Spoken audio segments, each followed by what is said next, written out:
peaceful crematoria, the Nazis could cremate even 8,000 corpses in 24 hours. Because these crematoria were day and night non-stop. There were special troops of prisoners employed inside that crematoria, and for mentioned the name Sonderkommando. Sonder means special, commando means Times Squad. The great majority of these people who were Jews. The strongest and healthiest men were picked from new transports, and they were made to work in the gas changing crematorium. And being eyewitnesses of these crimes, they would be executed about every few months or so in a place with prisoners. It also happened that these people were the old members of their families. Even if the crematoria work day and night non-stop, the members about 1,000 corpses could be burned in this particular place. It's also only the members of the this particular photograph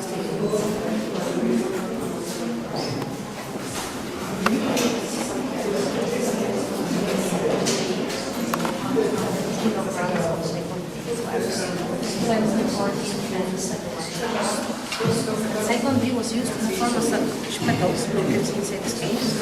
Such crystals that could be originally sold inside cyanide acid chemical.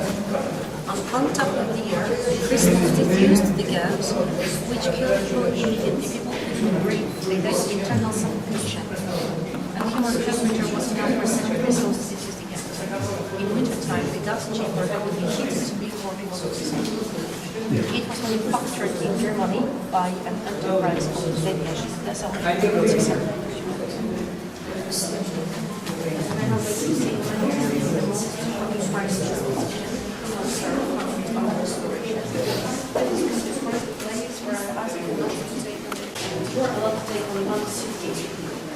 What do you take? Everything down. Everything on suitcase, you cannot put everything on suitcase. It's called reverse psychology. Nazis wanted them to bring such things, even though they were told by the opposition. Because once they arrived here, everything was taken away from them, and everything was stored in warehouses. This red square represents 6 warehouses of the so-called Canada 1 near Aushwitz. And this yellow rectangle on top represents 30 warehouses of the so-called Canada 2 inside the Canadian. But why were they called Canada, like the country? Well, before the Second World War, many Polish people emigrated to Canada, and the Olympics, they described this country as a very rich country all around. And there was a constant lack of food, clothing, basic things to survive into the concentration camps. As for the warehouses, these were filled with all the goods for the Jews. This was a symbol of richness for the prisoners. That's why Polish prisoners named Canada 1 and 2. This particular Canada was taken by the Allies in 1944. Please do not get confused. The Allies didn't come here with the photographs of the camp. We're flying over the area to take photographs of the chemical plant, IAG farm industry. Summer of 1944 was a time when the chemical factory was bombed. As for the railways leading to the camps or the gas chambers and crematoria, these were never bombed. So it's not their military priority as they claim.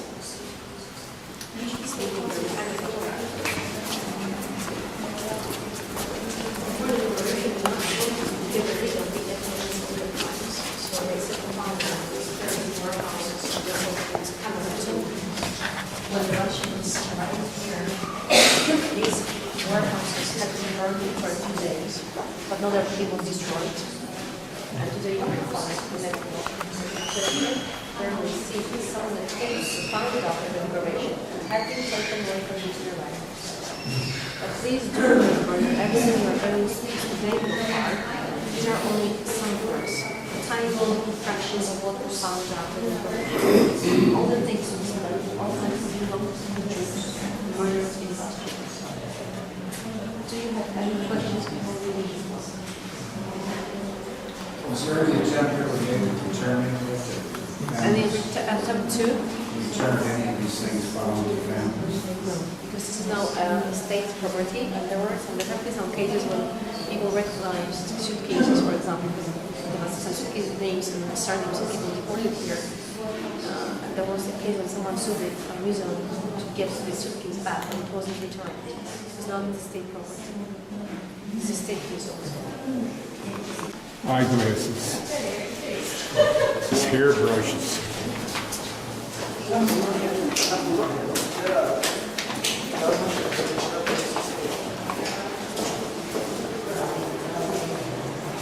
Shoes, clothing, just everything under the sun. Baby carriages, I guess, I don't know what it all is. Or is it? It's a leg. Fella's leg. Quite a few. Do I know you?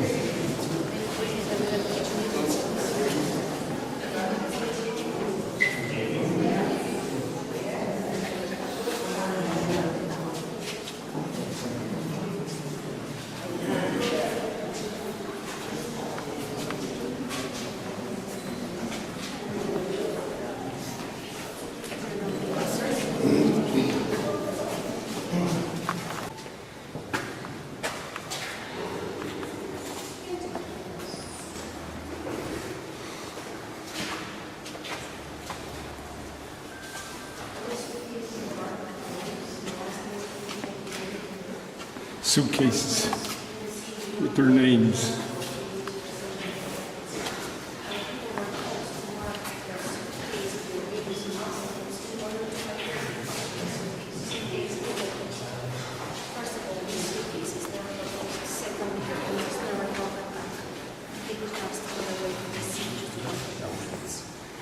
Sometimes you can see some additional descriptions like Weisen Kind, which means an orphan, Klein Kind, a little child.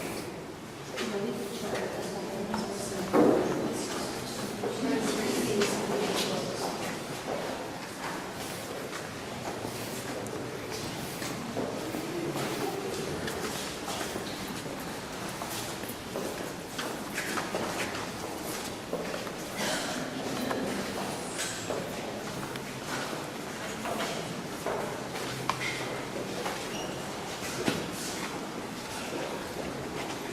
Baby clothes.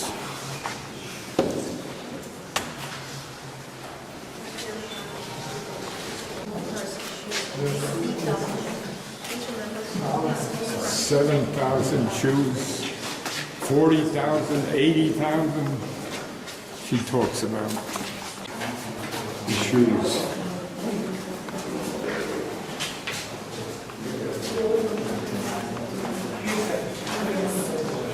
Shoes.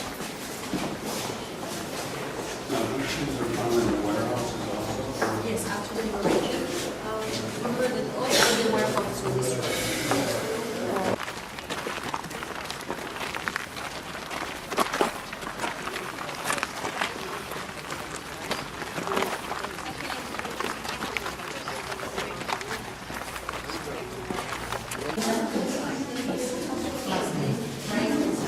Both sides of the wall.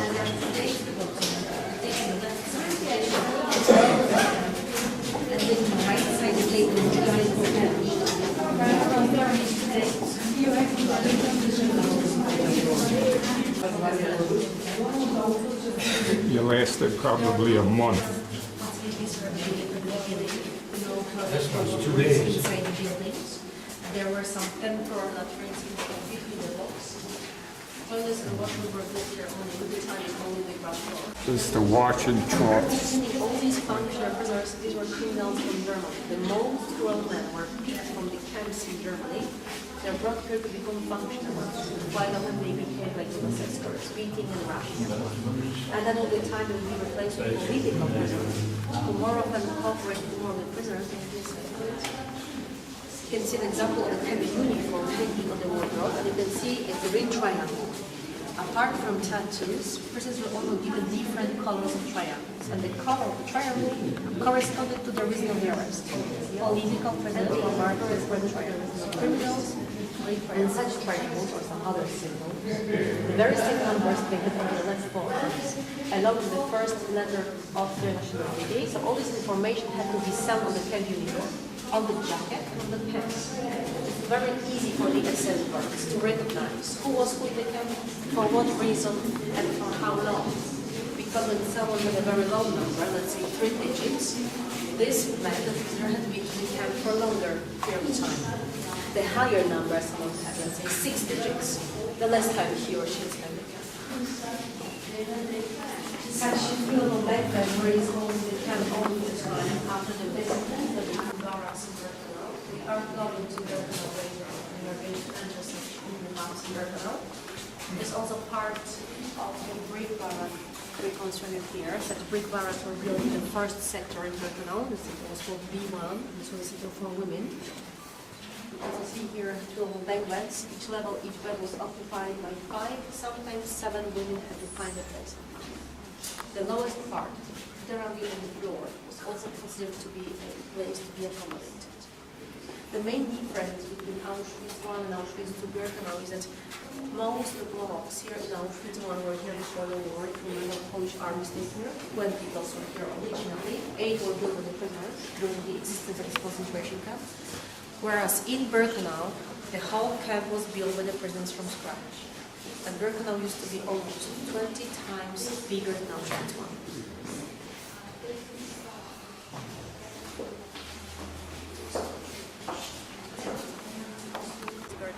Not to be sent into the starvation cell because he had had no food. And then the Polish priest, the Maximilian, when he heard this, he stepped forward and he said that he wanted to go and die for them. And the SS guard had wait. The kind of hero. Because normally in a similar situation, the SS guard would send both of them to the starvation cell. But on that day he agreed to go to that one place. Skorenkowy died in cell number 18, with 9 other people chose to die, and the Norwegians survived and lived many years in the war. Cell number 20 was another special cell called the suffocation cell. We can see that the sizes of the cells are all the same. In the regular cells, there would be about 10 prisoners in each. In the suffocation cell, between 30 and 40. But quite often they died because of lack of air, because there weren't any windows. And the last special cell, number 22, the standing cells, there you'll see 42 bunkers. In each of these bunkers, 4 prisoners had to stand all night and go to work the following day, come back in the evening, to spend 4, 5, sometimes even a dozen of nights.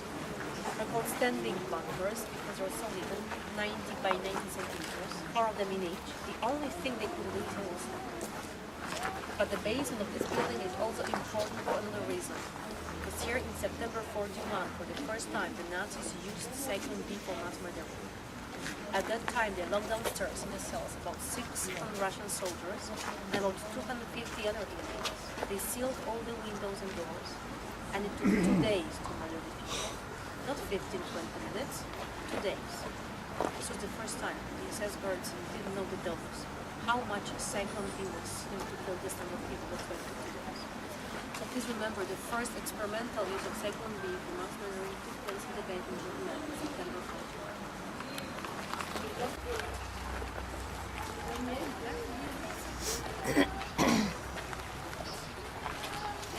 Doris, give that